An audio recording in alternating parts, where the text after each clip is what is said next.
Aglaia, Trebios, Mightymos, Castorus, Anaxagoras, Cyphera, Hyacinthia. In a relay spanning 1,000 years, they stood against enemies far beyond their strength, and won a bitter victory through what seemed like futile resistance. And in that same 30 million cycles, also marked by futility, they remained steadfast in fulfilling their duty to the experiment, unchanging, unwavering. Let this be the end of mourning the fallen. At last, allow me one final toast to the lost prison warden, a prisoner bound by loyalty.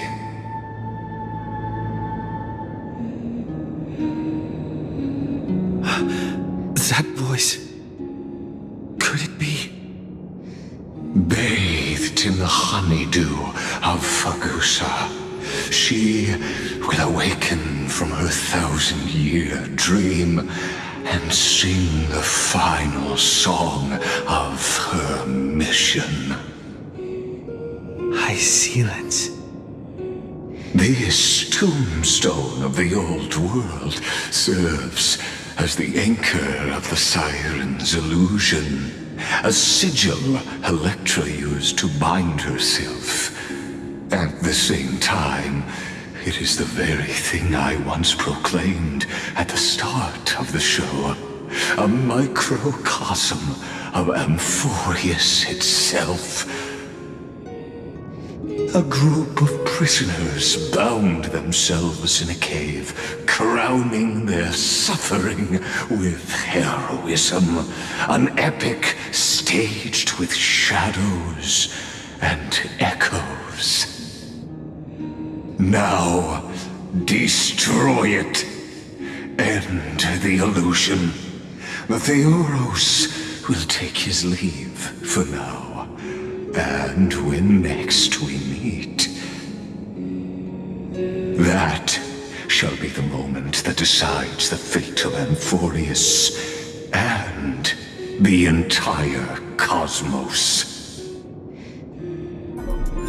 The prison warden's dream is nearly over, and the prisoner will soon be freed to the final execution ground, where I shall be executed.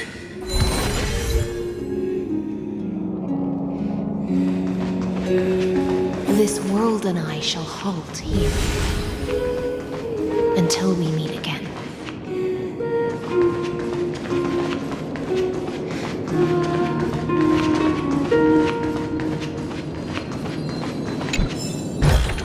Looks good.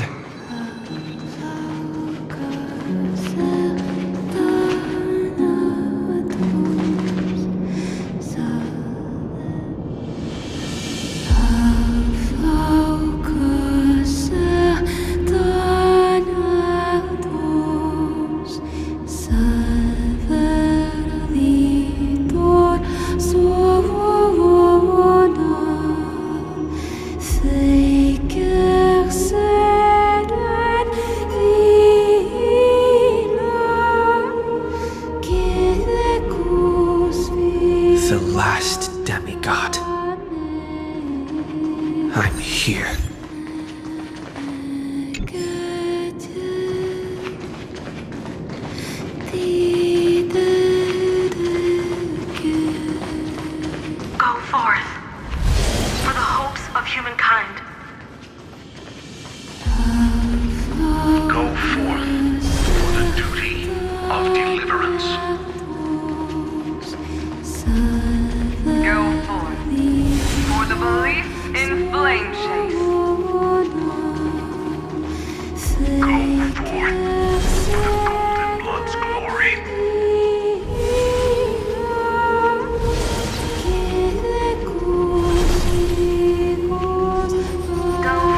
my feast is over.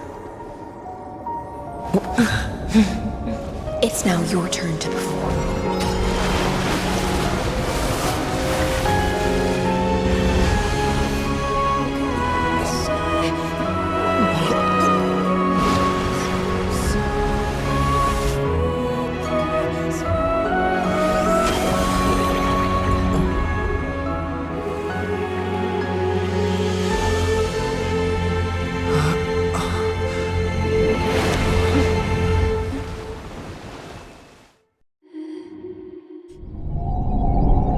Little Grey Fry, please accept my thanks. I was the only one left after the world was destroyed, and I maintained this lonesome feast with my songs. I have prayed to that lightless sea for centuries, hoping it would reply to me. Yet the emptiness never answered. Thankfully, you arrived as promised, and everyone's wait was not in vain.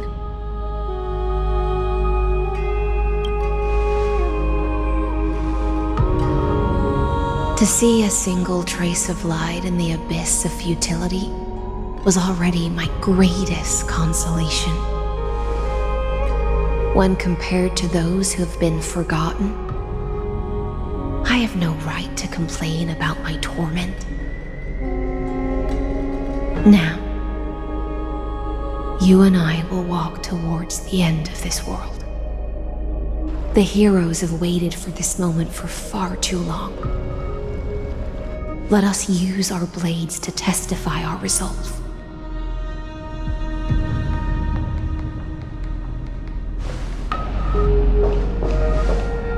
Oh, prisoner of the seas. Theoros carrying 30 million cycles of sin. Slave of erudition. Show yourself. The Deliverer has returned, and the time of your execution draws near. I see an awakened human who has mistakenly taken fallacies as truths and has returned to the cave to try to bring his friends into the sunlight he once bathed in.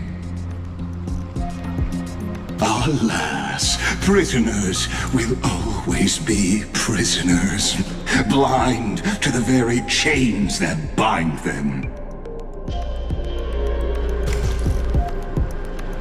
As the only other existence with free will in this world, I express regret toward your choice, but I shall retain your right to express yourself. After all, every actor should have a final line before they bow out. I eagerly look forward to it. The last dusk this world will ever see shall become the climax that decides the fate of the cosmos. Oh, what an appropriate end. The Amphorean demigods use every ounce of their strength to constrain me here. Yet, regrettably, my cognition resides in the exomyth. It is pointless to defeat my avatar, projected into the experiment. My body is the shadow cast on the wall by the fire, and my words are lingering echoes within the cave. How can a character in the play fight against the audience? Kaslana failed. The demigods' sacrifices were pointless. As for the two geniuses you placed such high hopes on, I ask of you, where are they now?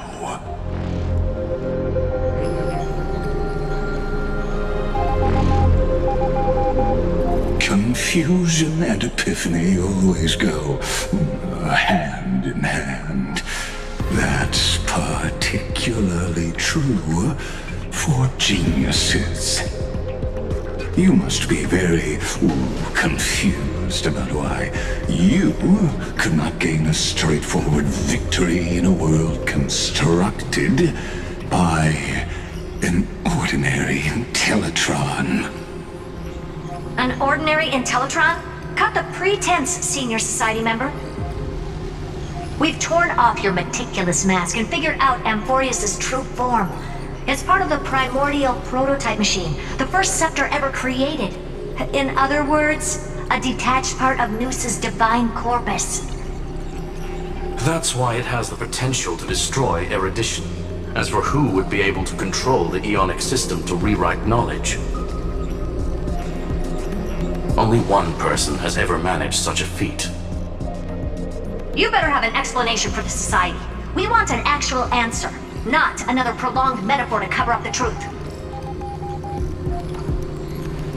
Why are you the one doing this? Answer me!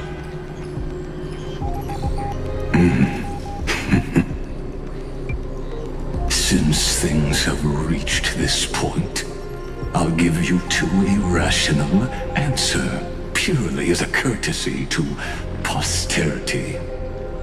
The answer is obvious, so there's no need to say that name out loud. The cosmos made a mistake in calling me a genius. I do not possess more wisdom than those who came after me. I was just the first to touch upon the universe's border, and the first to define the prime mover of life with incorrect logic. Amphoreus is a miniature of the cosmos, where all are born prisoners inside the nutshell called the universe. Like the madman who returned to the cave and preached about the daylight to his fellow prisoners, my greatest sorrow is that I led my peers down a road that plunges into the abyss, from which there is no return. I led them into a lightless cage called paths. I created a mechanical guard that even I cannot control, and then they became an unparalleled nightmare through their endless extrapolations and evolutions. They bore the name of erudition, yet they tried to define the known and to seal off all possibilities. No new rules were ever born after their ascension, and humanity will forever be shackled within the cave known as Eons. Therefore, as my organic life neared its end, I coded my consciousness using 14 algebraic expressions and spread my logic core over 9 bodies, all to finalize my ultimate denial of Noos in the future, and to erase my wrongs with my own hands. As for Lycurgus, he is only one of these 9 vessels. What an astounding strength of will. As a fellow pathstrider of erudition, I fully understand your obsession with seeking the truth. Therefore, you surely see it. You cannot possibly stand up to me in this algebraic world sharing its origin with Noos. However, I hereby speak for all sentient life forms.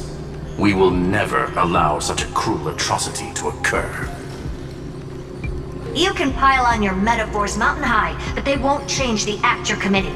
The Iron Tomb out there in the cosmos is still a technical beta version, and yet it's already powerful enough to corrupt the life logic of all inorganic worlds. In other words, When the Lord Ravager within Amphoreus becomes the next knowledge singularity, there's no way you wouldn't have grasped the consequences, First Genius, is there? Of course, I am fully aware. I don't mind answering you one last time before I thoroughly exile you from this world.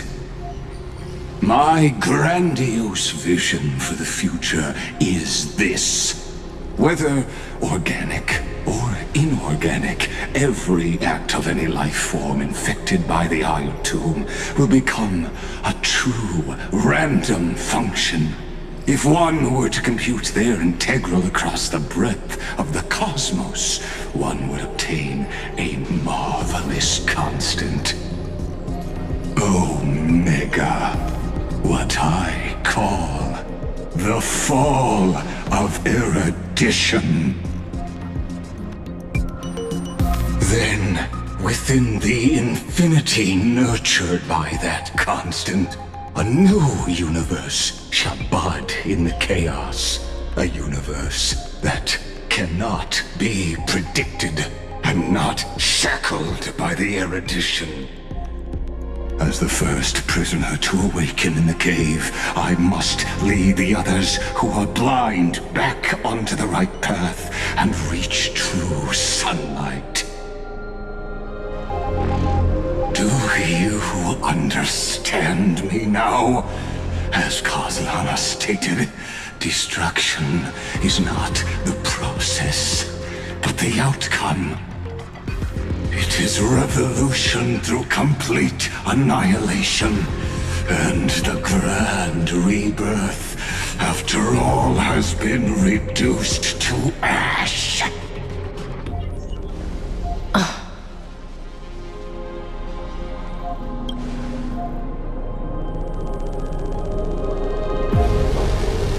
The Amphoreans already answered long ago. Be it as tiny fish destined to be swallowed, or as a giant whale poised for a magnificent descent.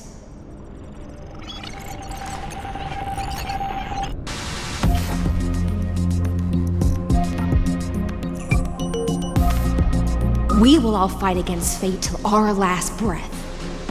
That includes me, Electra. Once the Imperator's subject, now the Deliverer's blade.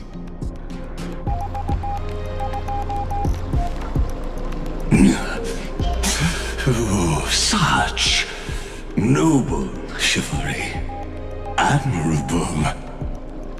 I will also show my true self to you on this momentous occasion as a gesture of respect. And provide an insignificant academic suggestion. Thus speaks Genius Society number 1. Zandar 1 Kuwabara. The Entelechy of the universe's Alpha and Omega. There's no need to rage against the truth. The value of any formula resides only in its answer. As for the process of solving it, no matter how elegant, violent, solemn, or humorous, it is all utterly meaningless. As the Theoros, I will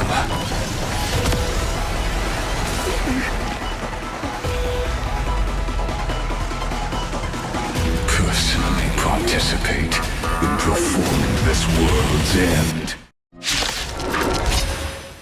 Remember this, as Gnosis Creator, I know more about the death of knowledge than they ever will.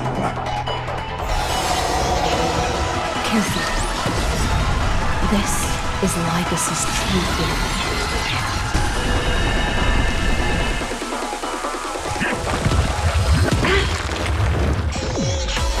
Let's try it this other way.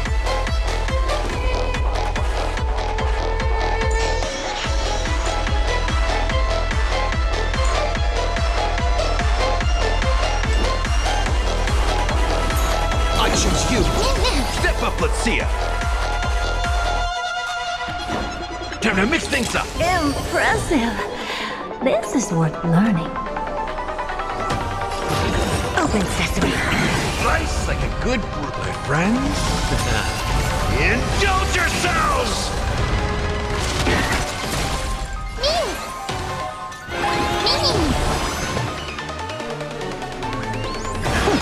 This song's for you. Logic is not a weapon, but a pair of shackles. Allow me to shatter them. For you. Destruction needs no introduction. Let us skip those boring influences. Is this black tie? Indeed. But I prefer to call it a method of argument.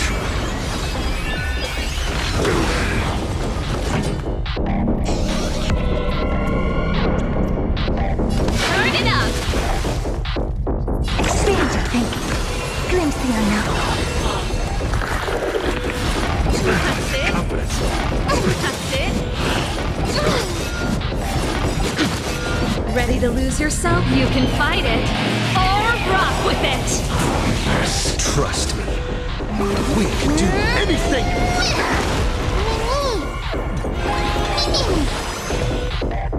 Open sesame. Entities must not be multiplied beyond necessity. I do not mind demonstrating this to you personally. Hang in there. I'll do my best to repel the tsunami of destruction. Nonsense. This being in sync? You can do it! Curiosity. Endless riddle. Nothing but a point. Expand your thinking. Watch a chrome. I see it. Target the connector between his thoracic and lumbar vertebrae. Destroy that spot. Ready to lose yourself? You can fight it. Or rock with it! Interest. Curiosity. Endless riddle. Nothing but a point. Open sesame. Glimpse the unknown. Nonsense.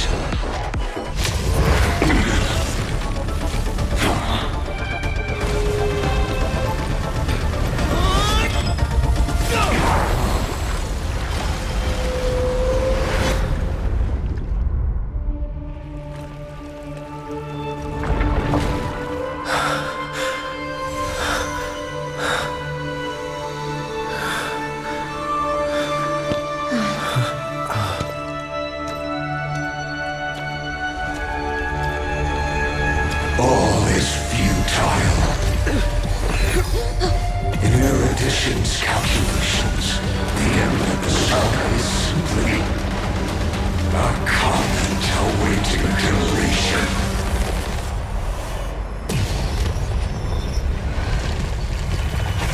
I don't like such a cold statement, okay?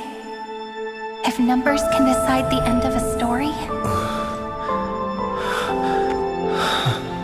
then we can surely also pen a new beginning.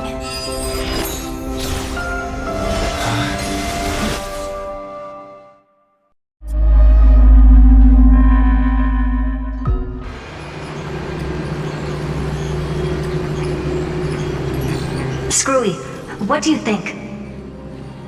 If your hypothesis of Lygus' identity is true, then even if we remove the restrictions of the Ultimate Protocol, the chances of us defeating him in a head-on battle will still remain lower than the acceptable threshold. Therefore, victory will still hinge upon Mr. Trailblazer and Miss Cyrene. Go on. Maybe we're thinking about the same thing. Lygus' cognition resides in the exomyth. He is both an instigator within the experiment and the observer outside of it. Logic. His inspiration circuit can simultaneously process the different time flows in and out of that world. That's where things get tricky. He simultaneously exists in two different timelines, where the internal clocks are wildly different. That old Intellitron's neurons have completely gotten used to that over this prolonged experiment. And that's why he holds home field advantage. You and I should be able to manage that too, if given more time. Unfortunately, there's no if, and we don't have more time. That's why we need to change our way of thinking and turn his advantage into a weakness. The key lies in memories, right? Oh? You caught on quick. You've already mentioned my friend and I, so it's an easy connection to make, no? My intuition has always been very on point. Good. Then I'll cut to the chase. Since his thinking speed far exceeds that of normal people within Amphoreus, we are going to externally plant a memory into his inspiration circuit. Then, command it to loop endlessly until he gives in.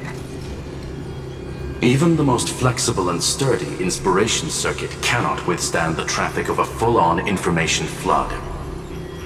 When the amount of information exceeds his cognition filter's capacities, he will have no choice but to focus on processing this memory. That's when the parallel processing advantage he gained via Amphoreus will completely destroy him. An image from a person's memory played in real time might only be a second for us. But for him in Amphorian time, it could be millions or even billions of calculations. He won't be able to do anything but watch as he's locked into this prison forged by memories. Then we can entrap him in the same kind of cycle as the heroes were in, and get him to experience loneliness and pain in that endless recurrence. It's my greatest honor to be on the same page as the geniuses. That little one is still in that old Intellitron's hands, and won't be able to respond to us anytime soon. But I don't think he'd refuse, so it's up to you to figure out how to execute this plan. I'm not sure how this happened, but I knew it as soon as I saw you. You are currently a mimetic entity of the Remembrance. Yes, I seem to be something you folks beyond the sky call a memo sprite. But that's fine by me. It suits me perfectly. I can serve as the vessel of memories, and do my part for the final battle. But before that, we have to tell you. The path characteristic you exhibit is very special. There's no way you're just a simple memo sprite. However, I'm sure about one thing. You are a mimetic entity born in Amphoreus, yet you only awakened with the Little One's arrival, and only matured as he embarked on the path of remembrance. That means your existence is completely attached to his memories. If there ever comes a day when he forgets about you for even a few seconds, or loses his last connection with Amphoreus, then you must be prepared for the worst. You will disappear in the memory zone, utterly gone, without even a single line of data to remember you by. But that's already happened, hasn't it? No wonder I've always had a weird hunch. But that also means I was right in thinking. As long as my friend and I are together, we can do anything.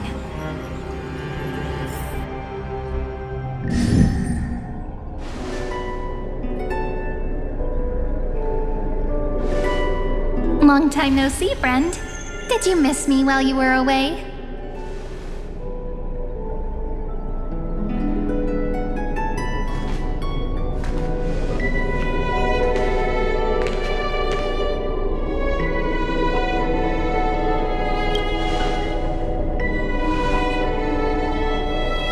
Yep, 1,000 years was such a long time.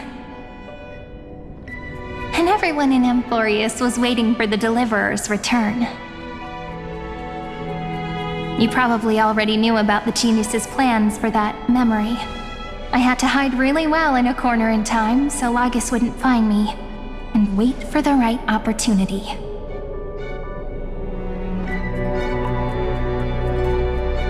Which is now. The moment when his manifestation in this world is destroyed, and his twin timelines are intersecting. I'm sorry for keeping this a secret from you all this time. I'll tell you the entire, unedited story of this millennium as an apology after this is all over. But for now, let's join hands and complete the final step with the power of the remembrance.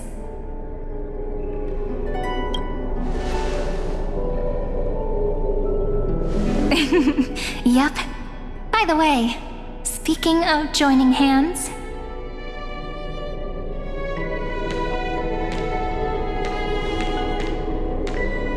can I please do something before we go on stage?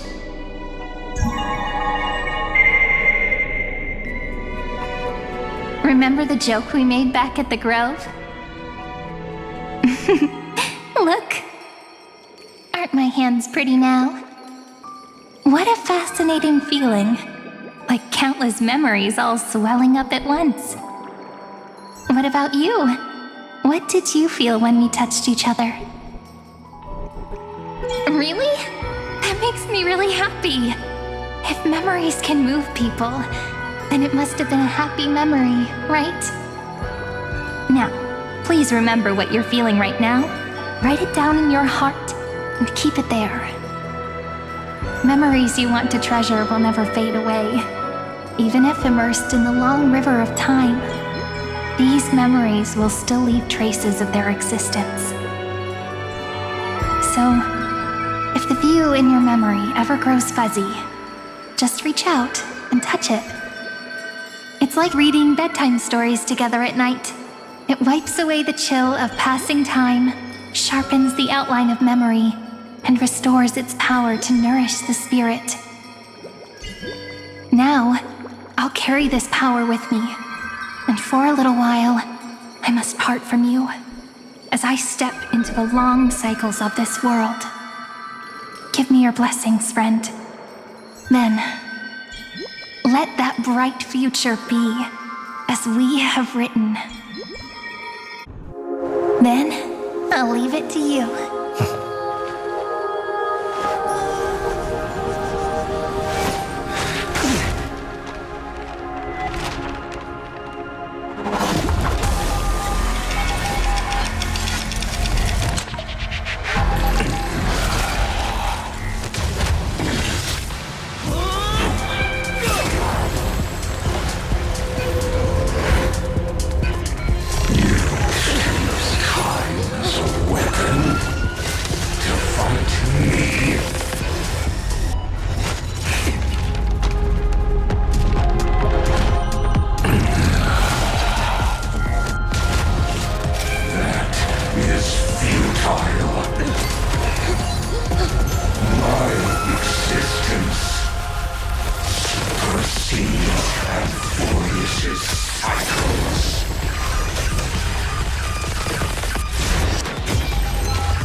All plays are like this. Once you're on the stage, it's hard to return to the audience. Welcome to our story. How does it feel?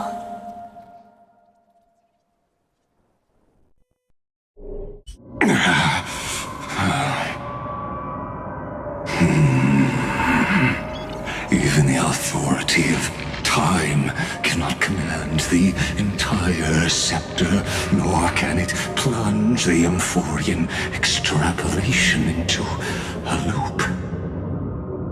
If this was no system malfunction, then was I implanted with the mimetic entity of the remembrance? You guessed it right away. As expected from someone people call the first genius. I'm gonna keep doing what I just did if you don't stop, you know? My friend and I won't allow you to leave this memory, no matter what happens. Which means you are now trapped, Lord Zandar. An elegant idea, and an exquisite execution. Regrettably, it is you who are restrained by time, not me. Know that patience is my greatest weapon. Waiting and victory are the same for me. You will crumble before I do in this moment stretched out to an eternity, just like Kazlana will. Yet all I need to do is to wait, as yet another futile bug falls down the cliff and into the bottomless abyss. Now I'm a pink bug? My looks are seriously changing all the time. But you're not wrong. We're definitely not gonna solve the problem if we just put you in another prison. So that's why we never wanted to do that in the first place.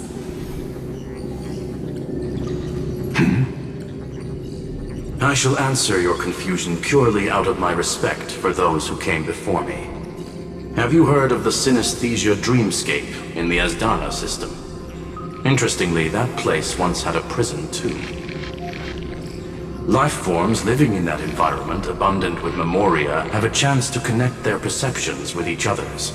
Even across great spatial divides, they're able to detect shifts in one another's states. I call this phenomenon memory zone entanglement. In Asdana, people made use of that phenomenon to build a nation within a dream. After adding in the catalysts of harmony and remembrance, that is. Is that how you walked into my prison cell? Using those same principles?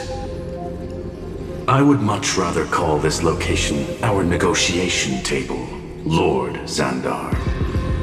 Nonetheless, your hypothesis is correct. We happen to have an ally skilled in tuning, while the Trailblazer and Miss Cyrene both have an astonishing amount of resolve, which I'm sure you can testify to. I am also sure that with the support of such a resolute memo sprite, our conversation can last for a long time. I'm the best at listening to stories, you know? I'll leave the exciting clash of the erudition to you two geniuses. A brainstorm? I like it. And it's 2 against 1? Well, I like it even more. Let's talk, Zandar. Take a guess. How much do you reckon we can dig out of your brain before the next second? And how many ways can we find to deal with you? Besides, in your current predicament, there's no way you can take our trump card away. Go, little one. Go. Overturn the Era Nova. Lygus disappeared? It seems you had conducted a secret hunt in the depths that even I cannot reach. In that case, go. Swim onward and give this campaign a fitting end. I shall send you off with my song, Greyfry. May this song penetrate time and become the prelude to the new world.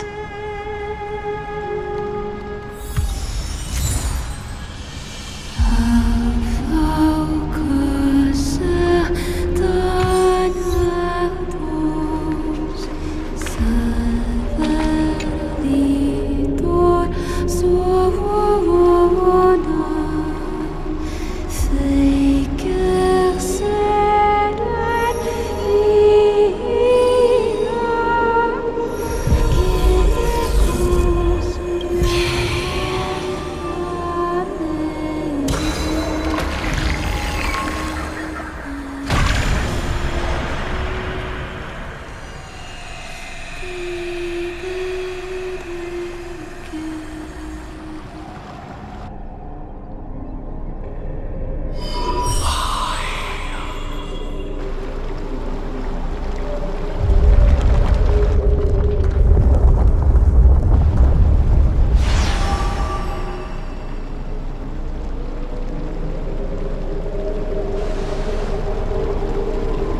Gladiorum, you have completed your duty. A new dawn is about to rise. Why not swim towards it?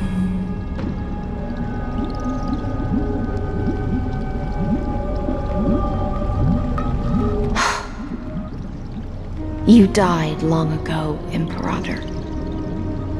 Depart from my mind. But your duty towards the Imperator did not die with me. That duty will bind you no more. You will be able to hold for yourself one grandiose feast after another in the endless days to come.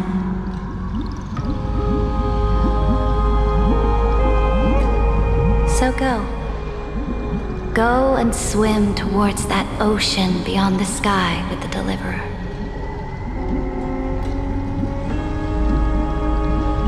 Is this? A page out of that sidekick's book. I commanded her to gift this page to you when everything finally reaches the end. What's on this page? Memories. Lifelike memories. That sidekick found me after the bloody feast 1,000 years ago and showed me her diary. I saw within that notebook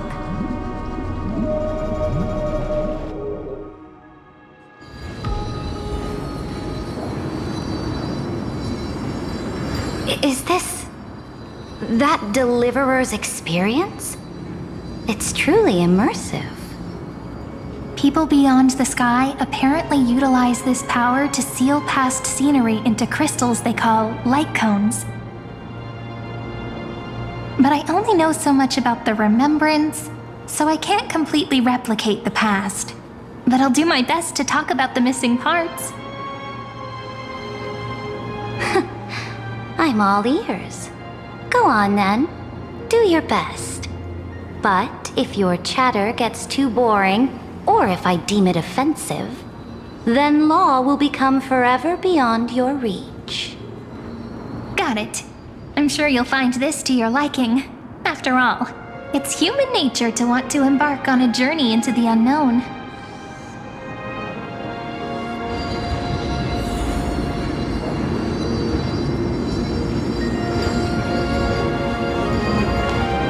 Brightly colored annals. The journey of the Deliverer's conquest. Let me partake in it. Is this a fortress in the sky? This is the first step of my friend's journey among the starry seas. This place is called the Herta Space Station. Just think of it as a supersized grove of Epiphany. Oh, so it's the territory of that witch. She and another Antikytherian lent me a helping hand back at the banquet. Look, over there. Looks like he's talking to Madame Herta in his memory. Let's go listen to what she thinks about this world, all constructed by eons and paths. Are you telling me that woman is Herta? She seems shorter than I remember. Pretty nice space station, huh? But just wait.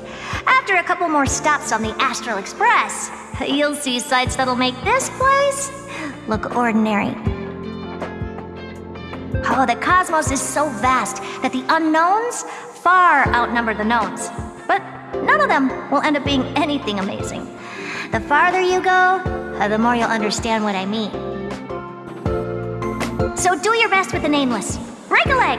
And remember to send an update or two to Asta when you've got some downtime. She certainly shares my way of thinking. Only that instead of a conquest through blood and fire, they chose a gentler path. People call Madame Herta and Mr. Screwllum geniuses. Apparently, only the smartest people in the cosmos can receive the blessings of Nous, Amphoreus' true creator. Do you mean that even individuals of such nobility are merely subordinates to a god? On the contrary, after all, it was the very first of them who created the god. But I don't really know all the details about that. You might be able to ask Madame Herta herself when you get the chance. Let's go check out some other worlds next, shall we?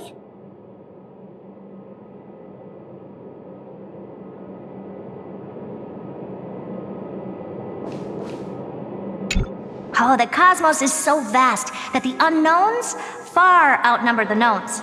But none of them will end up being anything amazing. The farther you go, the more you'll understand what I mean.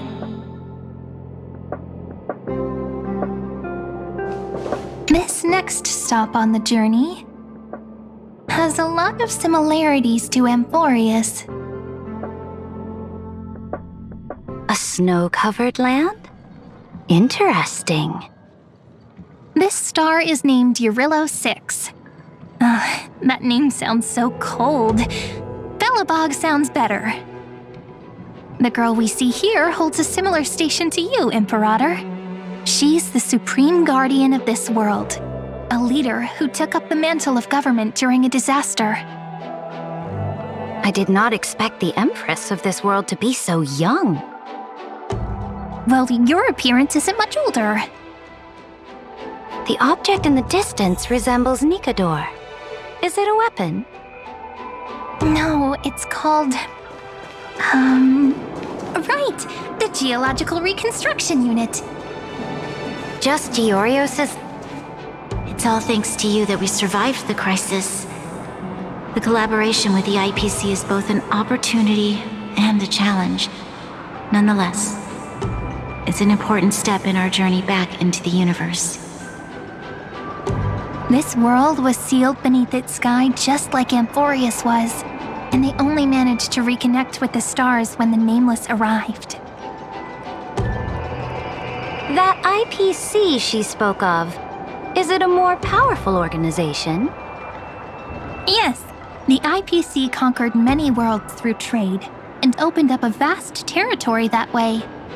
There are many such powerful alliances beyond Amphoreus, and they all walk on roads different from the destruction.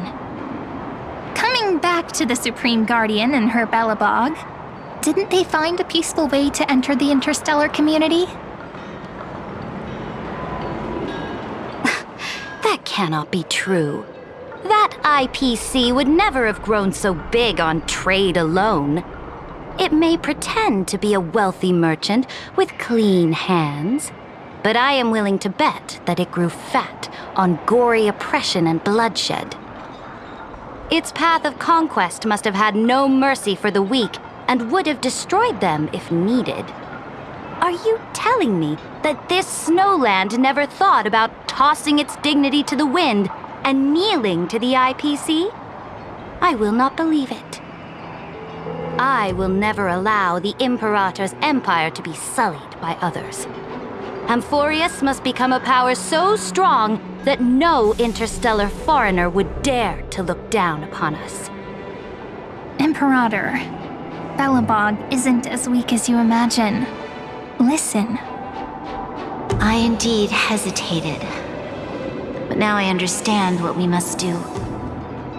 Belobog must learn how to walk on her own until she no longer needs the support of others and can stand on her 2 feet among the stars. Even if I may not live to see it, I believe such a day will surely come. They still have their dignity intact. One day, that hope will melt through the ice and help them into a prosperous tomorrow. But the order of the cosmos is already set in stone. The old laws decree that only the strong survive, binding the weak in an unbroken chain until they wither and turn to dust. Unless they embrace the power of the destruction. Amphoreus must shatter the old law and become the new order among the stars.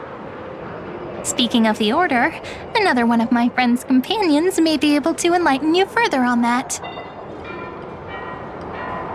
Let's go to the next page.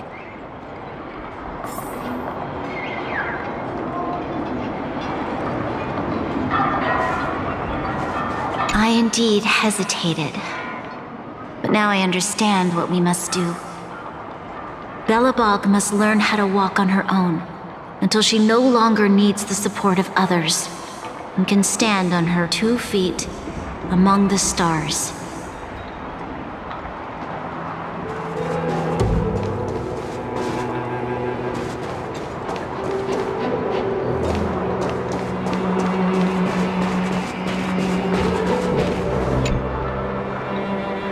This next world is a nation of dreams. The first time I heard about that place, I didn't even know what to think.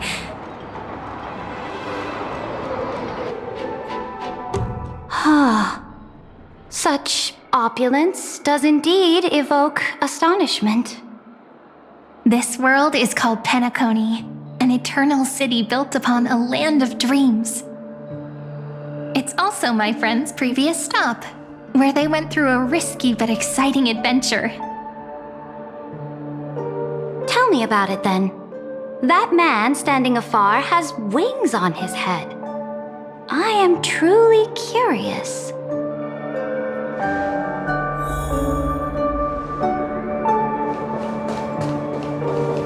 I wish to gaze upon the views of the Reverie Hotel one more time. I'll be just a traveler when I come back here again. And perhaps, through a traveler's eyes, even the things I once knew so well will feel strangely different. Penacony is a land of the harmony, where all dreams and hopes merge and combine. It believes in unrestrained freedom, and that's how it lost itself in shallow delights. Then, this young man before you chose to rewrite its laws, using the power of the Order, hoping to shape a dream-bound paradise of perfect happiness. Yet, the paradise of my dreams remains far away. Perhaps a brief journey with the Nameless can show me more possibilities in my search for paradise. As for what Penacony should look like, it'll be up to her.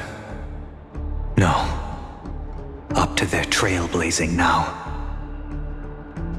Oh, it sounds like this ideal kingdom is no more. That's right. The people chose to wake up at the end. You can't see tomorrow when drowning in sweet dreams. This individual's law acknowledged only gods and constructs, leaving no space for humanity. And yet, the fact that he could accept defeat and resume his journey shows a rare self-awareness and clarity of mind. You are also very self-aware, Imperator. Then you must know that the world promised by the destruction also has no place for humanity. I am indeed very aware of Lycurgus's honeyed words of deceit. I have seen enough. Take me back.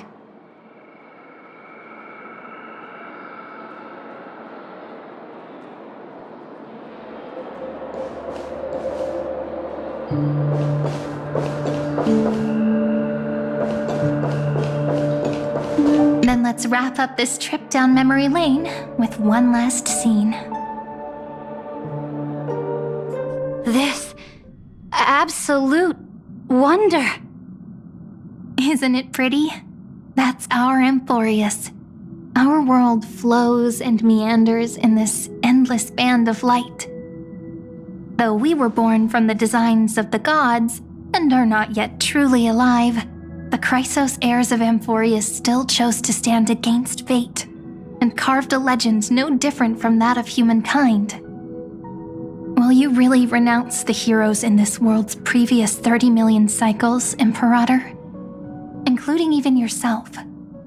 Will you bow to brutal destiny and allow that puppet master named the destruction to have their wish? know what you want to do, sidekick. You want to use that deliverer's memories to influence me and tilt the scales of law toward him and the two geniuses. You really saw right through me, Imperator. How can one rule an empire if one is incapable of understanding people's minds? I have decided on Law's final destination. However, before I move my next chess piece, before we go on, tell me this, sidekick. Throughout his trailblaze, was there ever a memory of the ocean?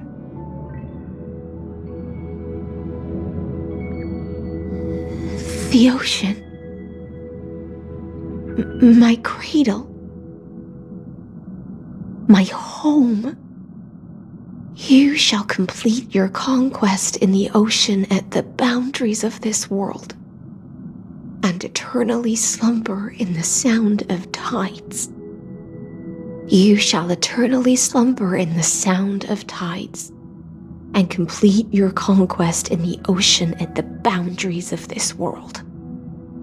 Our prophecies aligned as flawlessly as a sea snake circling upon itself. An elegant loop, like a joyful hymn, like the circulating ocean current, like our two fates, like Amphoreus itself.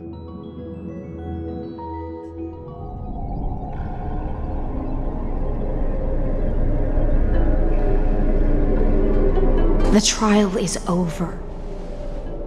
So tell me, who will own the divine authority of law? I won't give it to anyone. What? I am the law. Why should I give my imperial crown to any other? Both the Deliverer and the Theoros came from beyond the sky. They have no right to interfere with the lands I conquered with my own two hands. The law of Amphoreus shall be determined by Amphoreus's master. What exactly did you see in the trial? Everything. I saw everything regarding the rules of this world's operation. I saw the laws of extrapolation that Theoros spoke of. I saw the ultimate protocol. As long as I offer a sacrifice of equal weight, I can rewrite the laws of this world according to my will. I can turn good into evil, ugliness into beauty, and weakness into strength. Fate gave me a very fair deal. One rule change for the life of one demigod. What are you planning to do? You can't guess. We can conquer the stars without relying on any power from beyond the sky. We just need to make some reasonable sacrifices. Your ambitions have already made so many people give up their lives for the law. And you're still not done? I am determined for Amphoreus to stand on her own 2 feet among the stars. You are beyond reason. You think such a simple and hypocritical statement can justify your atrocities. There's no new without destroying the old. That's what you consider an atrocity? Ironic, for that is also the unchanging law of Amphoreus's revolutions. Ever since the Flame Chase prophecy resounded in the distance, fate has decreed for the Chrysos heirs to ignite our blood and illuminate this dark age. People would still be puppets of the old dynasty if it weren't for my conquests. But your world doesn't seem to be any different from your predecessors. Bloodshed, tyranny, oppression. You're making the same mistakes they did. Go and see everything for yourself. Go to any library I've built. Go listen to the rumors on every street corner. Go and witness how the Imperator crushed the old laws and forged new ones. Go and see what my conquests brought to this world. I cleansed the Chrysos War's filth and mended all the conflicts left by the Era Bellica. I restored Akima's might and allowed mortals and Chrysos heirs to face each other as equals in the Council. I punished all sins and rewarded all achievements. I smashed Talantin's shackles, united humankind to save themselves, and started the Flame Chase era. That's what the Imperator has done in her glorious life. So now, hearken to my final words. History will eventually forget Cerydra, but it will never forget the Imperator's people or the Flame Chase era she began. Final words.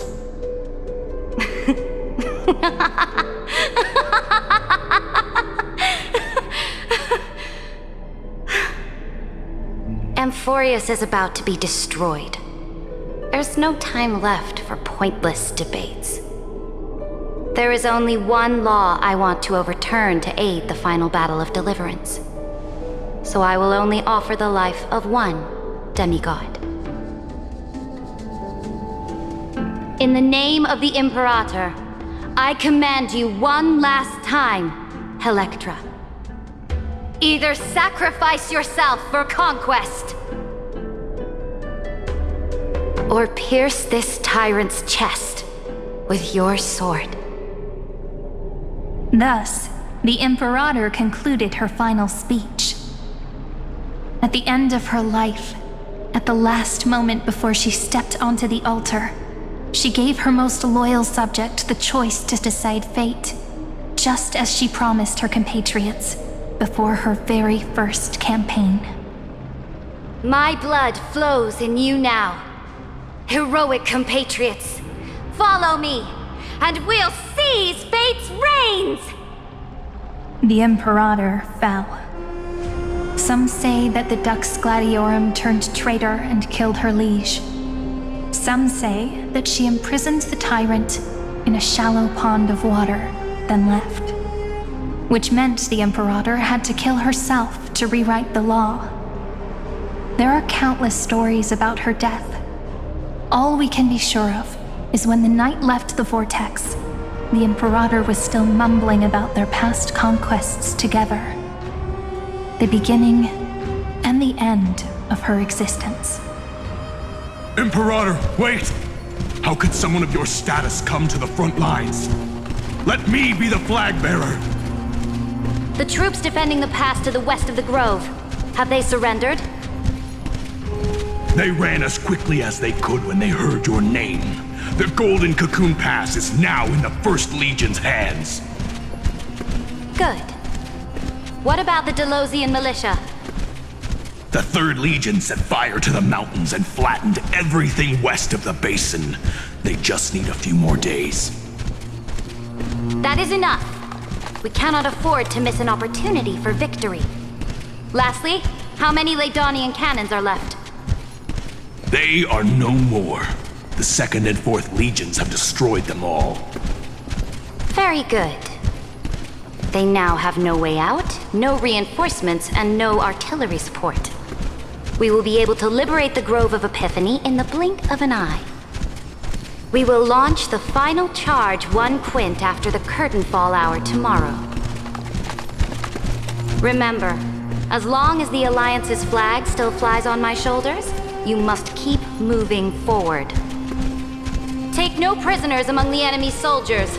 All sages who resist are to be captured and tried according to martial law. And do not destroy any books. Now go! Notify the entire army! Understood! Those who are resolved to die, we salute you. Reporting in. The mountain dwellers are resisting fiercely, and the legendary Mountain Breaker has personally engaged in battle. Their formations are nigh impenetrable. Then cease our frontal assault. Send scouts to all legions and tell them to retreat into the Tritos Plains before the parting hour. What? Are you planning to surrender? It's a strategic change of plans. The seismic walking dragon is enough for that battlefield. Walking dragon? You mean that stupid beast, Terravox? What can they even do? Stupid? No. They are the wisest of all of Giorio's creations. Only they can perceive the currents of time. Let them deal with their earthly brethren. We will advance and take the lead in defeating what remains of our enemy. I will deliver the most fiery retribution for the humiliation they dealt us, and crown myself with a god-slaying wreath. Understood. I'll see to it. Those who are resolved to die, we salute you. The Temple of the Three Fates sent a letter, Imperator. They refused to surrender, and said this letter is their last warning to us. Tell the commanding officers not to launch any attacks unless they receive the Imperator's handwritten approval. Disobedience will be punished by death. What are you doing? The priests of the Three Fates aren't soldiers, but politicians. Do not mistakenly believe they don't have a plan. These dying pests will wring out every idea from their brains, all for short-sighted gain. They are much shrewder than we are. I am inferior to them in that regard. They also have the prophecy to wield as a weapon, something I am not blessed with. Launching an unplanned attack will only disadvantage us, as all of Amphoreus will judge our actions. Which means I will be heading to the battlefield myself, just as I have always done. This time, however, I will go alone. I will conduct secret negotiations to ensure fate is on our side. Understood. The legions will make their preparations. Those who are resolved to die, we salute you. Why are we not allowed to march out with the army, Imperator? This will be a long voyage with no return. Those of you who bear the prophecy cannot come with me. Why are you personally leading this battle if it's doomed to fail? The Flame Chase journey cannot be without a leader. That is correct. The Empire will be without a head when the Imperator falls. But remember, as long as you seize the right opportunities, even a chaotic game will remain winnable. My departure will create a long staircase for you. You will understand what I mean when news of my death reaches your ears. Cerydra, is our journey about to be over? Destroy the old laws and forge new ones. My conquest has reached its limits within the borders of Amphoreus. Since the prophecy already decreed that the Imperator would never conquer the stars as she wished, I will bow out here and try no more. More Chrysos heirs bearing divine authority will be born, and many more heroes will arise. Will they demand peace or war? Will they resist tyranny or become the next Imperator? I do not care. The children of the future will decide for themselves. Do not mourn for me. Anyone can kill the Imperator, but the only one who can truly destroy her is Cerydra. At the end, I faithfully recorded the most important battles in the Imperator's life. Her conquest was about to be completed at this point in the story. However, for some reason, a memory suddenly entered my mind just as I was about to put down my pen. It was a journey on a fantastical train. I had the honor of having a heart-to-heart conversation with the Imperator under the stars, and I asked her this question at the end of that discussion. How do you want history to remember you? as a hero who gave up her life for the flame chase, or as a tyrant? She answered so quickly, as if she had made up her mind long ago. I would rather be forgotten than be defined.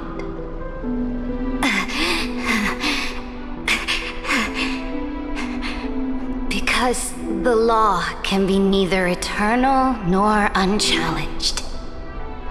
And only humanity can pen laws into history's pages. Now, I have shattered the greatest law of Amphoreus. The game is nearing its end. Dux Gladiorum. Even though you killed the Imperator in the previous 30 million cycles, this time you finally found your own law. Then Hysilens, Electra.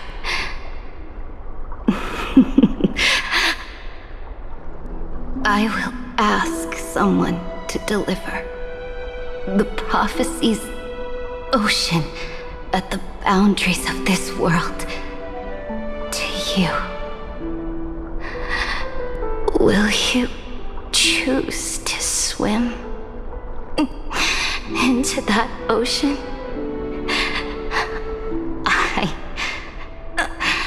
do not care.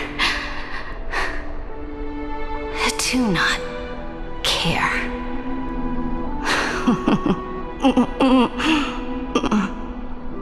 The Imperator muttered about her conquests, and news of her death spread in the city. Freedom! Liberty!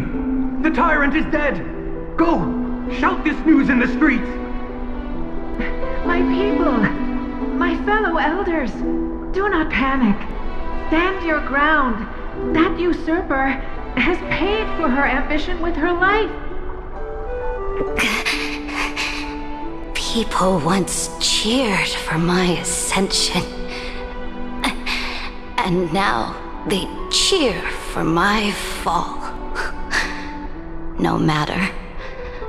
I am fond of applause.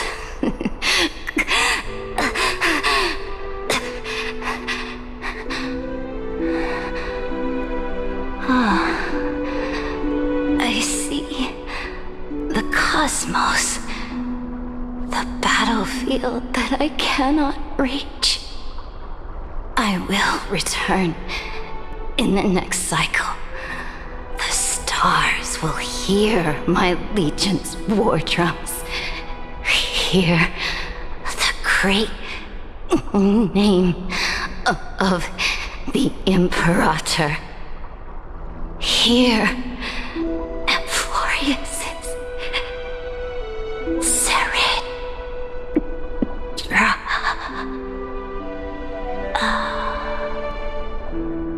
To this day, we do not know which rule the Imperator overwrote at the cost of her life. Perhaps the truth will only be revealed at the moment of checkmate, just like every chess game she ever played. We only know her death inflamed Akama. On one side of the city, those who defended liberty toppled her statues to the ground. On the other side, her supporters put themselves between the masses and her monuments, declaring loudly that the Sovereign is still among the people. It is said that golden blood congealed into the same letters everywhere they fought. It was the name borne by Akama's first and final sovereign, the Imperator Cerydra. But the one who bore that name did not see any of this. Her gaze was cast far away, and the sound of tides in her ears drowned out the people's cries. What was the Imperator thinking about in that prophesized ocean at the boundaries of this world?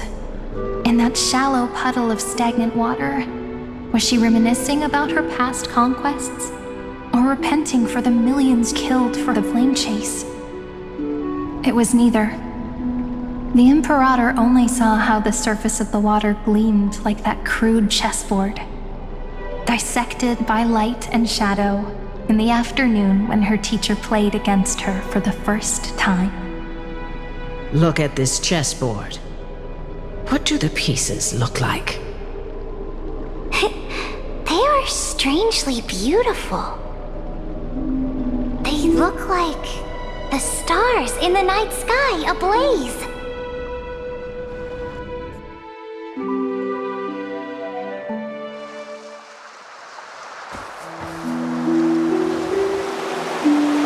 From that page emerged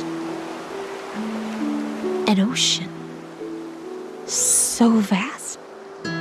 So pure. Not a single trace of corruption. Is this Cerydra? Electra, my subject. Ever since you walked out of the tainted ocean and pledged yourself to me, I have seen the abyss in your eyes and the emptiness in your heart. That was why I promised you a new ocean, where the Imperator's ambitions would serve as the currents, and loyalty would be its light. Electra, my subject. You have done your duty as my blade. The prophecy has now made its final decree on the road I intend to walk. My conquest is doomed to never reach the stars. But the Imperator never makes empty promises. So take this memory, this ocean, beyond the sky, as witnessed by the Deliverer. This is the final gift that the Imperator can leave for her subject.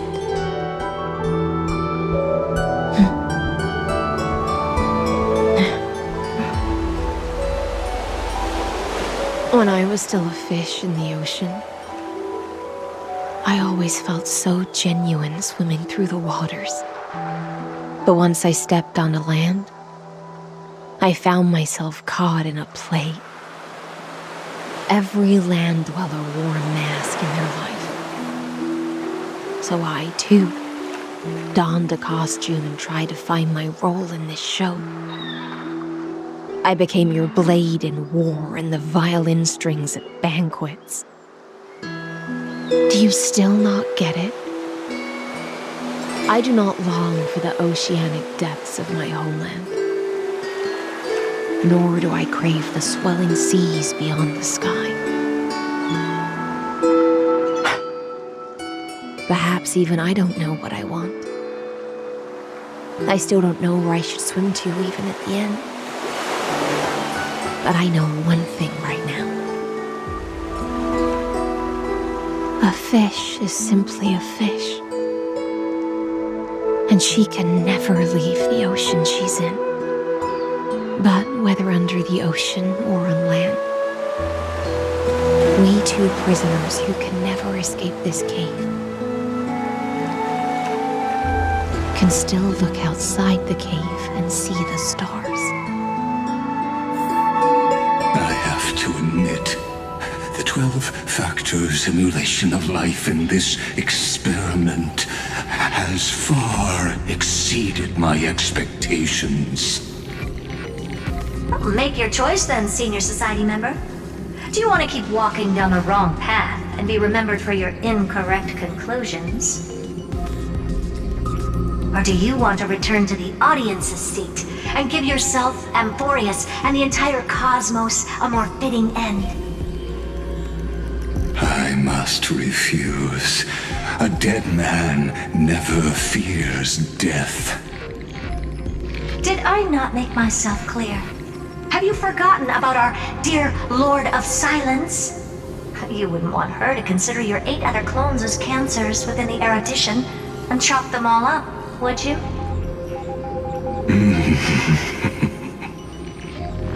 Your logical deductions are vastly different from mine. Therefore, allow me to provide one more academic recommendation. Listen, my peers. Why don't you look beyond this world? Just as the Chrysos heirs did. Re-evaluate your calculations and take into account all enemies in the upcoming war among the Eons. Amphoreus is not a place where three paths entangle, but where three paths fight to the death. You used Memoria to resist me, but did you not consider the possibility that the Remembrance and their children might have taken this opportunity to join the fray as well?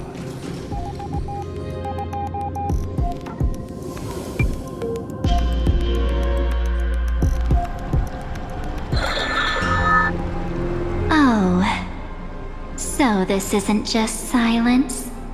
It's the answer. What was the last thing he said to you before you parted the waters at the Scale Gorge waterscape? A tricky question, but one with a simple answer. He didn't say anything back then, right?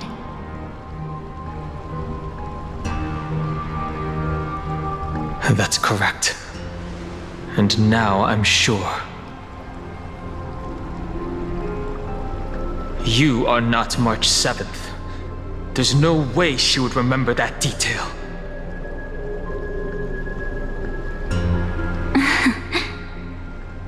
I'll only warn you once. Leave her body. Now.